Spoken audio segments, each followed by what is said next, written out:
નમસ્કાર વિદ્યાર્થી મિત્રો, આજે આપણે આ વિડીયોમાં પ્રથમ સત્રાંત લેખિત પરીક્ષા 2024 અંતર્ગત ધોરણ 8માં જે સામાજિક વિજ્ઞાનનું પેપર છે એ પેપરના અભ્યાસ માટેનું મોસ્ટ આઈએમપી પેપરનું સંપૂર્ણ સોલ્યુશન કરવાનું છે। પ્રશ્ન નંબર 1માં આપેલું છે, નીચે આપેલા વિકલ્પોમાંથી સાચો વિકલ્પ પસંદ કરીને જવાબ આપો। નંબર 1, યુરોપની પ્રજાને ભારતમાં મરી મસાલાની ખૂબ જરૂર શા માટે હતી? તો જવાબ આવશે માંસ સાચવવા। નંબર 2, નીચેનામાંથી ભારત આવવાનો જળમાર્ગ કોણે શોધ્યો હતો? તો જવાબ આવશે C, Vasco da gamma. Number 3, અંગ્રેજોને દીવાની સત્તા મળતા બંગાળમાં કઈ પદ્ધતિ અમલમાં આવી? તો જવાબ આવશે ડી, દ્વિમુખી શાસન પદ્ધતિ અમલમાં આવી। નંબર 4, બક્સરના યુદ્ધ પછી અંગ્રેજોને કયા વિસ્તારના દીવાની અધિકારો પ્રાપ્ત થયા? તો જવાબ આવશે એ, બંગાળ, બિહાર અને ઓરિસ્સા।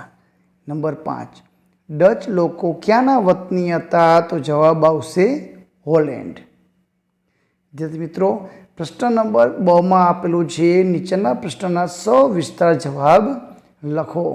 તો સવિસ્તાર પ્રશ્નોના જવાબ અને ટૂંકમાં પ્રશ્નના જવાબનું સોલ્યુશન આપણે ભાગ નંબર 2માં કરશું। જો તમે અમારી ચેનલ ઉપર નવા હોય, પહેલી વખત હોય તો ચેનલને સબસ્ક્રાઈબ કરી દેજો, જેથી કરીને ભાગ નંબર 2નો વિડીયો તમને ઝડપથી મળી શકે। પ્રશ્ન નંબર 2માં આપેલું છે, નીચે આપેલી ખાલી જગ્યામાં કૌંસમાં આપેલા શબ્દોમાંથી યોગ્ય વિકલ્પ પસંદ કરીને જવાબ લખો। રૈયતવારી પદ્ધતિ ખાલી જગ્યા અધિકારીએ દાખલ કરી હતી? જવાબ આવશે થોમસ મુનરો। નંબર 2, ગળી ઉત્પાદનની ખાલી જગ્યા પદ્ધતિમાં ગળીના પાકને બાંધિયા ભાવે કારખાનેદારને આપવામાં આવતો? તો જવાબ આવશે રૈયતી પદ્ધતિ। નંબર 3, ખાલી જગ્યા પદ્ધતિમાં નિશ્ચિત કરેલું મહેસૂલ જમીનદારને આપવું પડતું? તો જવાબ આવશે કાયમી જમાબંધી પદ્ધતિ। નંબર 4, ઉલ ગુલાન ચળવળનું નેતૃત્વ ખાલી જગ્યાએ લીધું? તો જવાબ આવશે બિરસા મુંડા। ઝારખંડ રાજ્યમાં હજારીબાગ આસપાસ ખાલી જગ્યા જાતિના આદિવાસી સમૂહો હતા? તો જવાબ આવશે સંથાલ। પ્રશ્ન નંબર 2માં આપેલું છે, નીચેના પ્રશ્નોના ટૂંકમાં જવાબ લખો।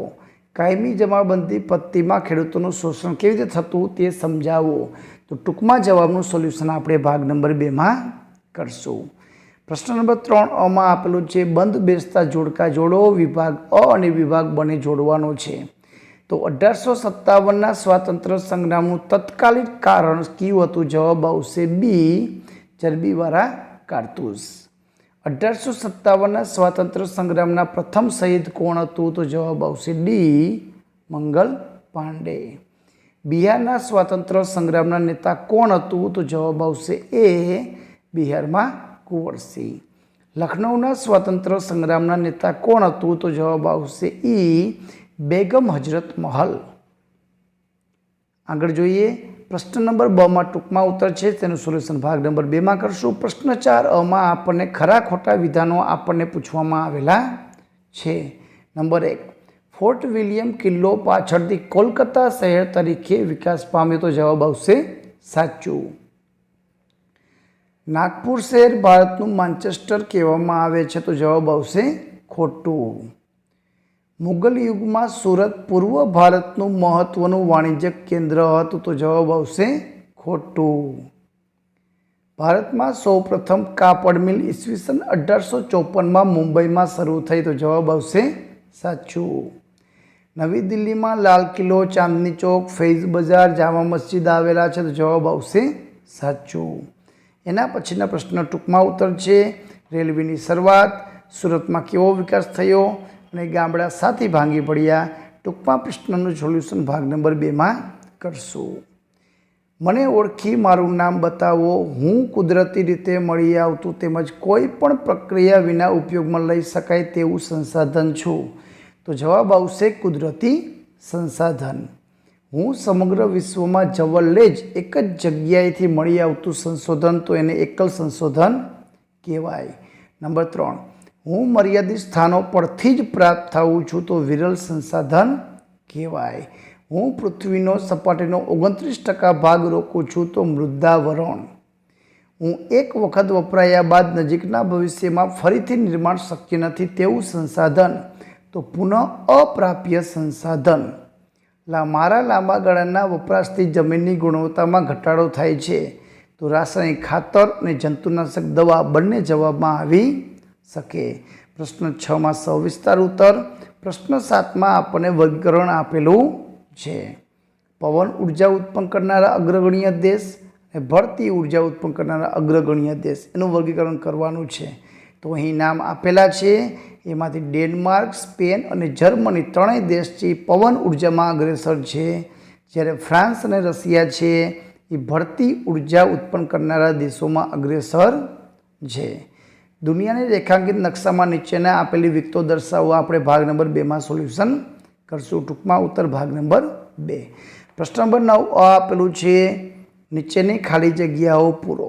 બંધારણની શરૂઆત ખાલી જગ્યાથી થાય છે તો જવાબ આવશે આમુખ. ભારત ધર્મની દ્રષ્ટિએ ખાલી જગ્યા રાષ્ટ્ર છે, જવાબ આવશે બિન સાંપ્રદાયિક. બંધારણની ખરડા સમિતિના અધ્યક્ષ ખાલી જગ્યા હતા, જવાબ આવશે ડૉક્ટર ભીમરાવ આંબેડકર. આપણા દેશની સંઘ સરકારને ખાલી જગ્યા સરકાર પણ કહેવાય છે તો જવાબ આવશે કેન્દ્ર સરકાર. પ્રશ્ન નંબર 2 ટૂંકમાં ઉત્તર. 10માં ટૂંકમાં ઉત્તર. પ્રશ્ન નંબર 11માં આપણને જોડકા આપેલા છે. લોકસભાની સભ્ય સંખ્યા તો જવાબ આવશે 545. રાજ્યસભાની સભ્ય સંખ્યા તો જવાબ આવશે 250. લોકસભામાં ગુજરાતની બેઠક તો કુલ આવશે 26 બેઠક. અને રાજ્યસભામાં 250માંથી કુલ 11 બેઠક, જવાબ આવશે એ. આગળ જોઈએ. પ્રશ્ન 12માં ખરા ખોટા આપેલા છે. લોકસભાના સભ્ય બનવા માટે 35 વર્ષ કે તેથી વધુ ઉંમર હોવી જરૂરી છે, ખોટું. આપણા દેશનું સંસદ ભવન દિલ્હીમાં આવેલું છે, સાચું. લોકસભાને કાઉન્સિલ ઓફ સ્ટેટ તરીકે પણ ઓળખવામાં આવે છે તો ખોટું. લોકસભાને રાજ્ય સરકાર કરતાં ઓછા અધિકાર છે તો જવાબ આવશે ખોટું. તો વિદ્યાર્થી મિત્રો, આ હતું ધોરણ 8ના સામાજિક વિજ્ઞાનનું પ્રથમ સત્રાંત લેખિત પરીક્ષાના હેતુલક્ષી પ્રશ્નનું સંપૂર્ણ સોલ્યુશન. ટૂંકમાં ઉત્તર, સવિસ્તાર અને નકશાનો અભ્યાસ આપણે ભાગ નંબર 2માં કરશું. જો તમે અમારી ચેનલ ઉપર નવા હોય તો ચેનલને સબસ્ક્રાઈબ કરી લેજો, જેથી કરીને ભાગ નંબર 2નો વિડીયો તમને ઝડપથી મળી શકે. આભાર, ધન્યવાદ.